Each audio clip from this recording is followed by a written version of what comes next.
Hello and welcome to Unleading with Greatness. I'm Jim Salvucci of Guidance for Greatness. This week's installment, Decency in a Time of Indecency, the Great Leadership Imperative. Picture this scene, a sunny backyard afternoon, kids splashing in the pool, parents sipping drinks in lounge chairs. It's the sort of day we all long for, an image of joy and frivolity. Now, imagine there's a large, foreboding wall that abuts the yard. And let's really push this scene. On the other side of that wall lies Auschwitz, the year 1943.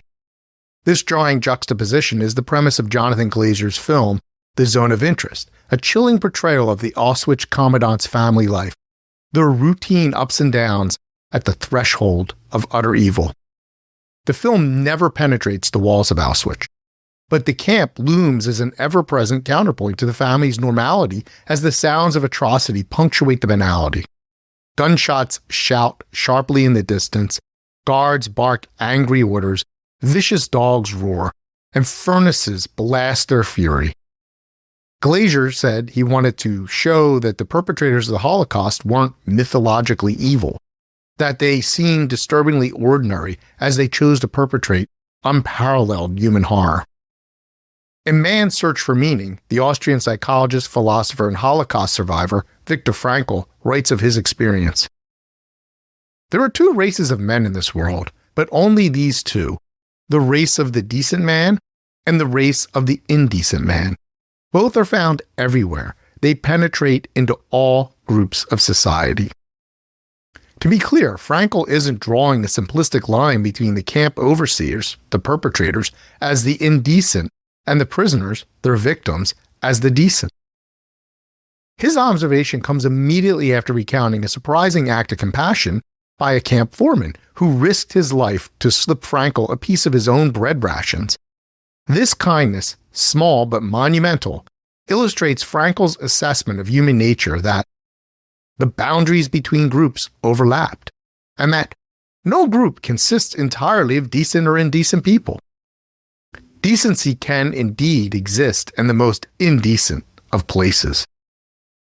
Frankl uses the stark setting of Auschwitz, which he says tore open the human soul and exposed its depths, to intrepidly explore those depths. As with The Zone of Interest, he is presenting ordinary humans. No comic book supervillainy or superheroism to be found here. The circumstances are extreme, the actions are extreme, but the people are not. Which brings us back to that concentration camp foreman. Could he in fact be a member of the decent race? The foreman was himself a prisoner who gained privileges by overseeing his fellow captives. Such perfidious concentration camp trustees were regarded with a contempt that rivaled the internees' loathing for the SS guards themselves. Could a single act of kindness launch him from the indecent race to the decent? Perhaps. Frankl depicts this and other experiences within the confines of the concentration camp's categoric variety of cruelty, dehumanization, and systemic genocide, so that we can better grapple with the myriad complexities of collective human behavior and individual choice in our own seemingly more nuanced world. How do we in our morally gradated existence sort ourselves between the two races, decent and indecent? And what role does the leader play on this ethical stage? First, we must acknowledge that everyone has at least a little decency and a little indecency in them. Or more accurately, they have the potential for both decent and indecent behaviors. Frankl's two races represent tendencies, not innate and immutable qualities. Even in the soul-bearing absoluteness of a concentration camp, people have choices. British psychologist and leadership consultant John Amici offers a valuable perspective here. He argues that workplace unconscious bias trainings, those absurd rituals, can't simply erase deeply ingrained biases even if they're mandated by HR and accompanied by a stack of stale oatmeal cookies. Instead, Amici refocuses our attention on the behaviors that result from those biases. He maintains that it's not what you think, but what you do that determines, in Frankl's terms, whether you're a member of the race of the decent or the indecent. Indeed, what you think is almost irrelevant. Amici observes that no one has ever been harmed by a thought alone.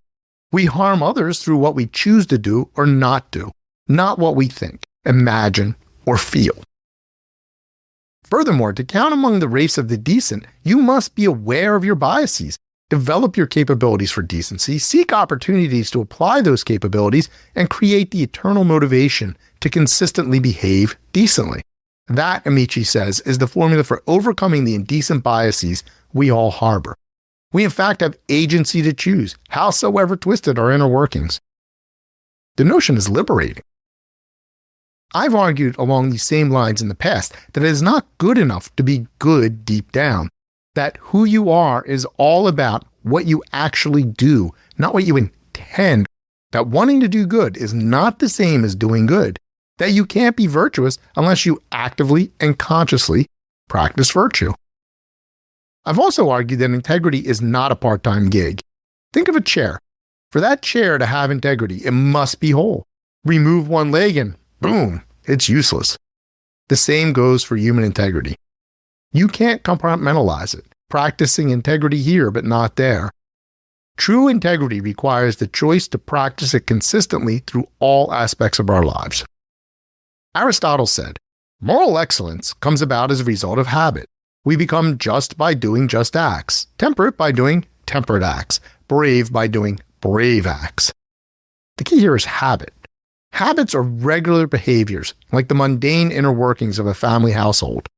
Aristotle suggests our virtuous actions must be consistent choices and not just circumstantial reactions, and I dare say Frankl and Amici would agree. An act of kindness is good, but only if you're truly and persistently kind does it matter. Choosing decency, then, must be the default choice, including and particularly when it's difficult. This perspective adds another layer to our understanding of that camp foreman's act of kindness. In an environment designed to crush the human spirit, where survival often meant embracing cruelty, his choice to share his meager rations was truly remarkable. It suggests a core of decency that persisted despite the most extreme pressure to conform to the enforced indecency of his environment. In the zone of interest, we see the converse. The commandant and his young family as they eat their meals and go about their days unperturbed by the horrors unfolding literally within shouting distance of their sweet little household. So what does this mean for leadership? I'm frequently asked to distill the essence of great leadership into a single principle. If I'm feeling cheeky that day, I might respond, don't act like a jerk. But I usually follow it with a more upbeat sentiment. Just start by behaving with decency.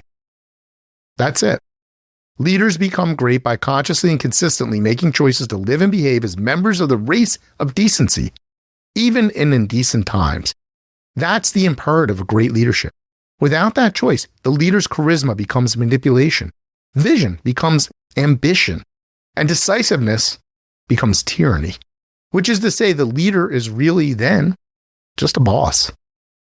True leadership empowers individuals and inspires positive change because it's committed to decency no matter what. We'll all stumble, but as long as we align ourselves with decency and stick to it, we'll continue on the path of great leadership. What choices have you made that lead to decency or indecency? How do you guide others to make the choice of decent behavior? The practice of consistent integrity is a hallmark of great leadership, and I can help. Unlock the great leader within. Download my free resource, the Transform to Greatness Toolkit now at www.thegreatleadershiptoolkit.com. I look forward to hearing from you.